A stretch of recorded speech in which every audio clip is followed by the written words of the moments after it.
9 corpos. Uma barraca rasgada de dentro para fora. Ossos quebrados sem marcas externas de violência. Esse é o cenário encontrado em fevereiro de 1959, nos Montes Urais, na União Soviética. O que deveria ser apenas uma expedição desafiadora, terminou como um dos maiores enigmas do século XX. Até hoje, ninguém sabe ao certo o que realmente aconteceu com os 9 alpinistas liderados por Igor Dyatlov. O caso ficou conhecido como Incidente Dyatlov e se tornou sinônimo de mistério, silêncio e contradições. O grupo era formado por jovens experientes, todos ligados ao Instituto Politécnico dos Urais. Igor Dyatlov, de apenas 23 anos, era um líder respeitado e detalhista. Ao seu lado estavam estudantes com vasta experiência em trilhas de categoria difícil. O objetivo era chegar ao monte Otorten, atravessando áreas geladas e isoladas. O que ninguém imaginava era que, naquela jornada, cada passo os aproximava não apenas do cume, mas também da própria morte. As anotações em diários e as fotos feitas durante os dias finais se tornariam registros essenciais para os investigadores. E, ironicamente, as últimas memórias de cada um deles. O último contato com o grupo foi em 31 de janeiro de 1959. Eles montaram um acampamento em uma encosta conhecida como Kholat Syakhl, nome que significa, na língua dos indígenas, Mansi, Montanha da Morte. A ironia do nome só se tornaria evidente mais tarde. O combinado era que Dyatlov enviaria um telegrama de chegada assim que voltassem à cidade de Vizhai. Esse telegrama nunca chegou. Dias de silêncio se transformaram em semanas de angústia, até que familiares pressionaram as autoridades soviéticas a iniciar buscas. As equipes de resgate encontraram a barraca parcialmente coberta pela neve, mas ainda erguida. O que mais chamou a atenção foi o detalhe que permanece inexplicável. Ela havia sido cortada de dentro para fora. Os pertences pessoais estavam intactos. Roupas, botas, comida. Tudo permanecia no lugar, como se não houvesse tempo para levar nada. Era como se os alpinistas tivessem saído correndo em pânico, conscientes de que cada segundo significava a diferença entre vida e morte. Mas o que poderia ter causado tamanho terror? Os primeiros corpos foram encontrados a poucos metros da barraca, descalços, vestindo apenas roupas íntimas. Ao lado deles, restos de uma fogueira improvisada, feita provavelmente na tentativa desesperada de resistir ao frio. Outros 3 foram descobertos mais adiante, em posições que sugeriam esforço para retornar à barraca. Esses já apresentavam sinais claros de hipotermia. Até aqui, poderia ser apenas a história de uma fuga mal explicada. Mas o que viria em seguida transformaria esse caso em algo muito mais sombrio.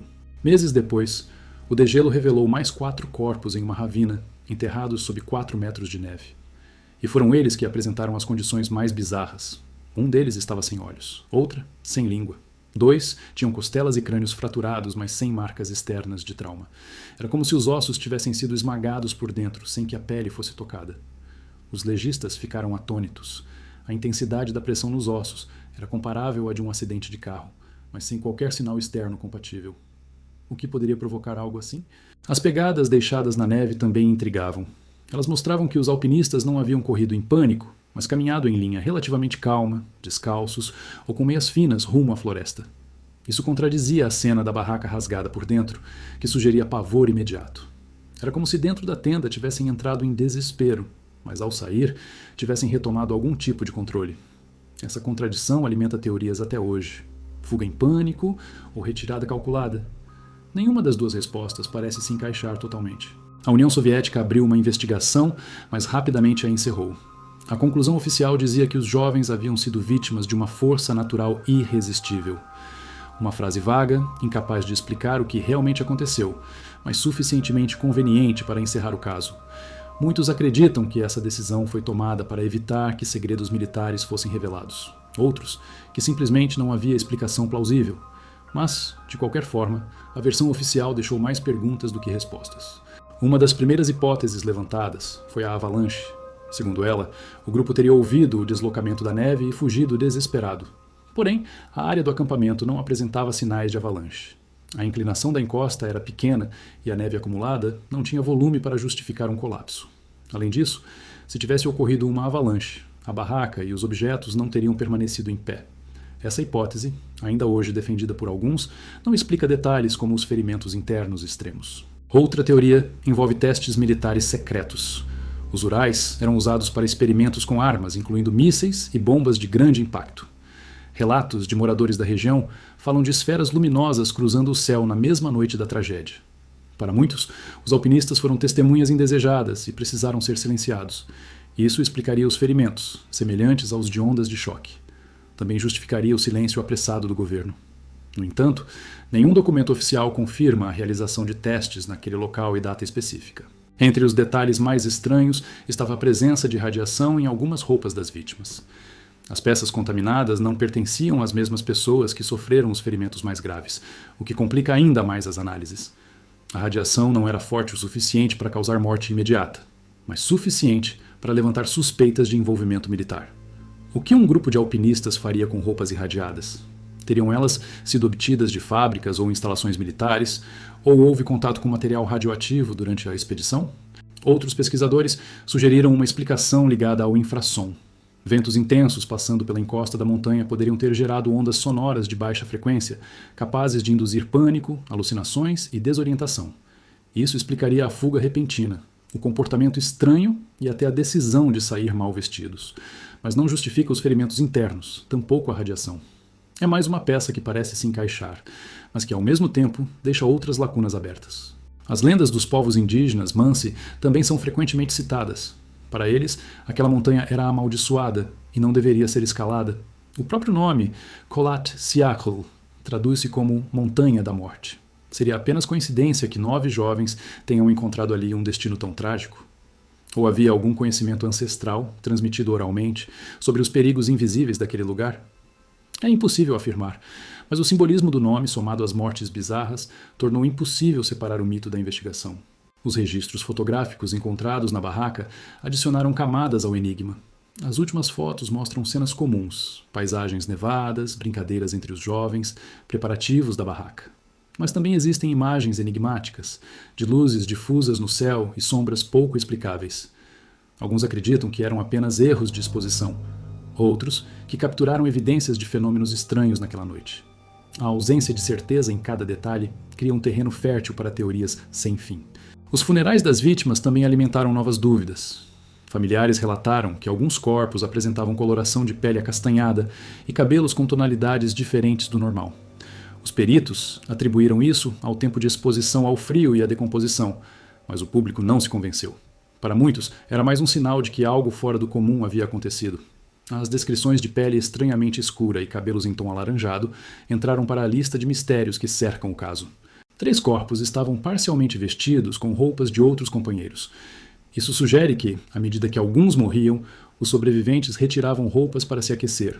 Um padrão de comportamento de sobrevivência comum em casos de hipotermia. Porém, o detalhe mostra como o grupo não morreu de uma só vez, mas em diferentes momentos espalhados pela montanha. Alguns resistiram por horas, talvez dias, antes de sucumbir ao frio. Essa cronologia aumenta ainda mais a sensação de que houve uma tentativa desesperada de resistir ao inexplicável. Um dos corpos apresentava um ferimento no crânio compatível com impacto de alta energia, mas sem lesões externas correspondentes. Outro tinha múltiplas fraturas nas costelas, como se tivesse sido esmagado por uma pressão intensa. O legista responsável afirmou que a força necessária seria comparável à de um acidente de carro. Mas ali não havia veículos, nem sinais de queda de rochas.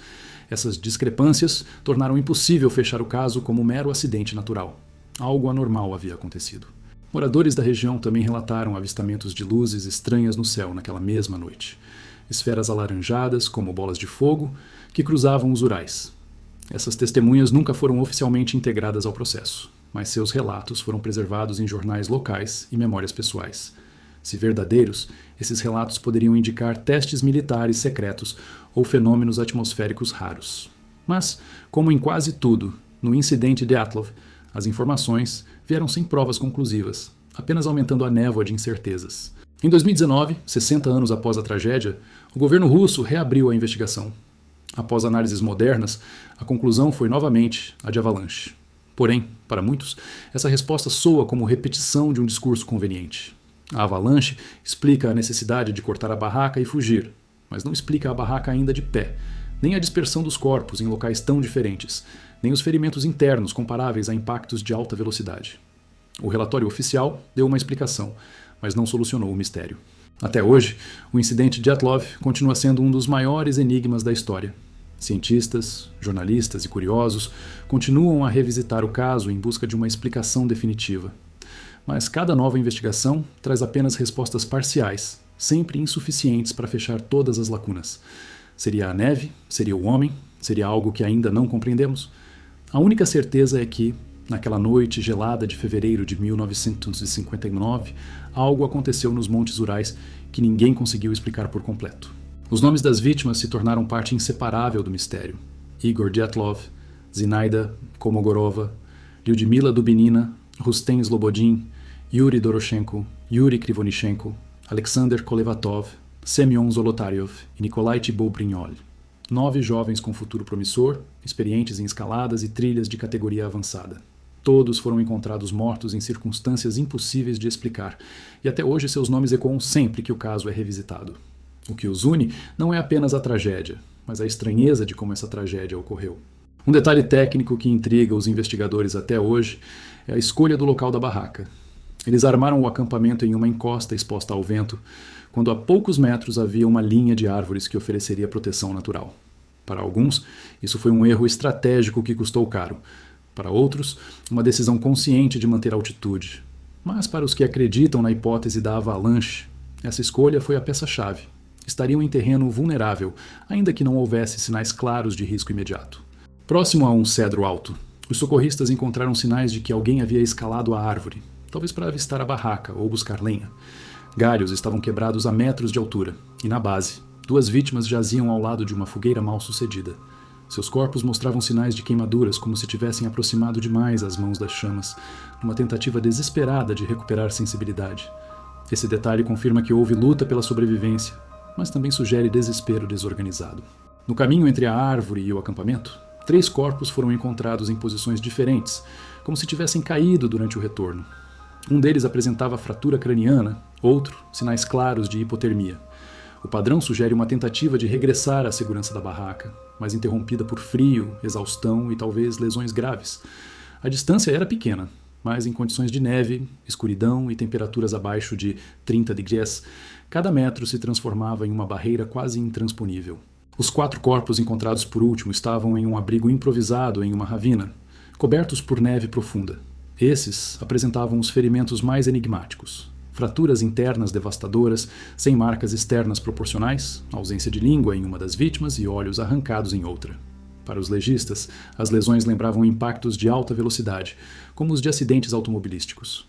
Mas naquele lugar remoto, não havia veículos, quedas de grande altura ou sinais de rochas pesadas que justificassem a cena. As roupas desses últimos 4 mostravam algo ainda mais curioso. Algumas peças pertenciam a outros integrantes, evidenciando que, em meio ao caos, os sobreviventes remanescentes aproveitaram roupas dos primeiros mortos para tentar resistir. Esse comportamento é comum em casos de hipotermia, mas aqui ele reforça a ideia de que houve uma sequência gradual de mortes, não um único evento instantâneo.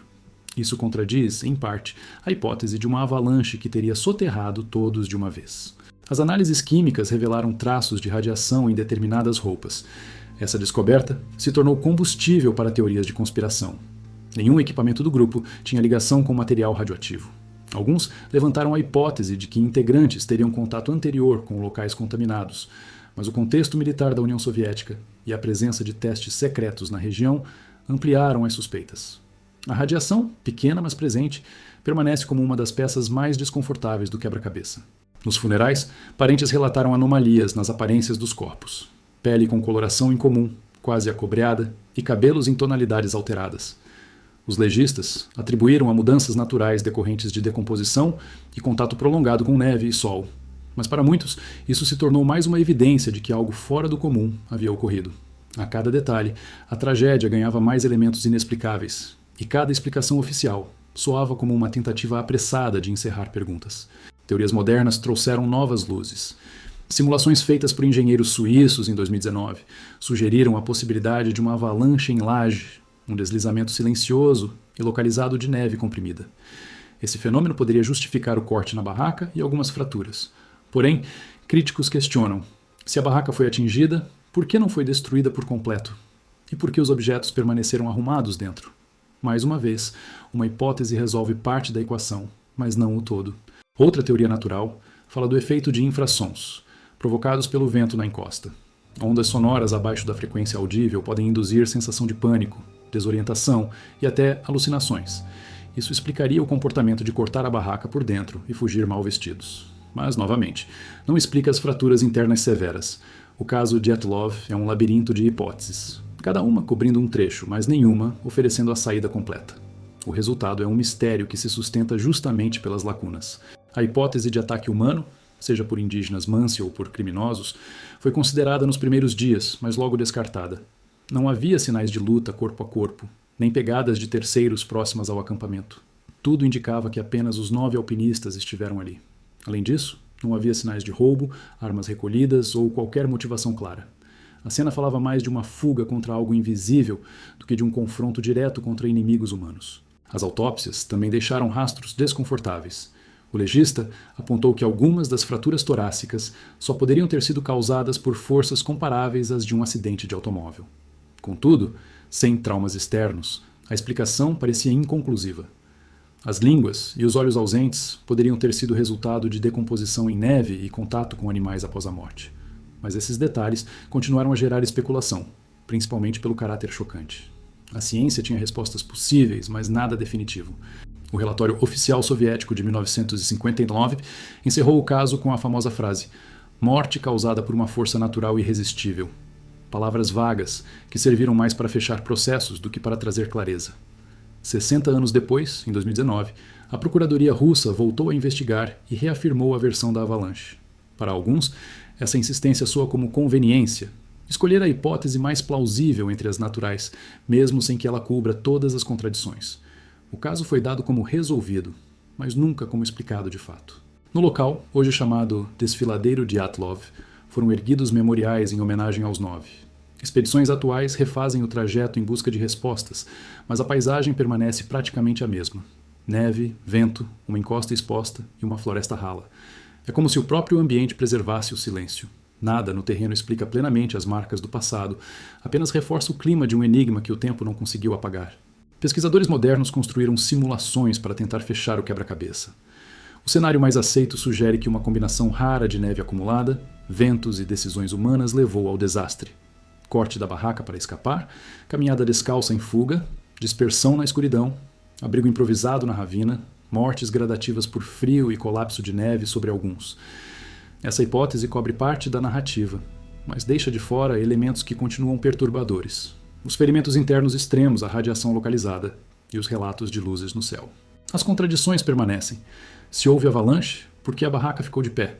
Se houve apenas frio, por que fraturas internas devastadoras? Se houve experimentos militares, onde estão os registros? Se houve fenômenos naturais, por que apenas ali, naquela noite com aquele grupo? O mistério se sustenta nas lacunas, e talvez seja exatamente por isso que nunca encontrou resposta definitiva. A cada tentativa de fechar o caso, novas dúvidas se levantam. Os arquivos da época apresentam falhas e versões divergentes. Relatórios desapareceram, fotos foram mal arquivadas, documentos foram editados. Essa cadeia de incertezas reforça a sensação de que não se pode confiar completamente na versão oficial. Para alguns, é indício de encobrimento. Para outros, apenas reflexo do caos burocrático soviético. Mas, em ambos os casos, o resultado é o mesmo: um enigma sem solução sólida. O incidente de Dyatlov transcendeu o campo da investigação e entrou na cultura popular. Livros, filmes, documentários e até séries de ficção dramatizaram os acontecimentos. Cada obra escolhe uma hipótese favorita: avalanche, conspiração militar, fenômeno sobrenatural. Essa diversidade mostra como o caso não pertence apenas aos arquivos oficiais, mas à imaginação coletiva. Quanto mais se fala dele, mais a dúvida se enraiza, como se o mistério fosse maior do que qualquer tentativa de resolução. Seja qual for a explicação, a tragédia deixou um legado de perguntas que talvez jamais sejam respondidas. As evidências físicas foram desgastadas pelo tempo, os testemunhos já não existem e os registros nunca foram completos. Restam apenas fragmentos. Pegadas descalças na neve, uma barraca cortada por dentro, corpos espalhados em posições desconexas e ferimentos que não se encaixam em nenhuma narrativa única. Cada detalhe isolado parece ter lógica, o conjunto não. Na noite de 1º de fevereiro de 1959, algo aconteceu nos Montes Urais que matou 9 jovens preparados para sobreviver às condições mais adversas. Foram vítimas de uma avalanche silenciosa, de testes militares secretos, De fenômenos atmosféricos raros? Ou de algo que nunca seremos capazes de compreender? O incidente Dyatlov permanece até hoje como um dos mistérios mais inquietantes da história moderna.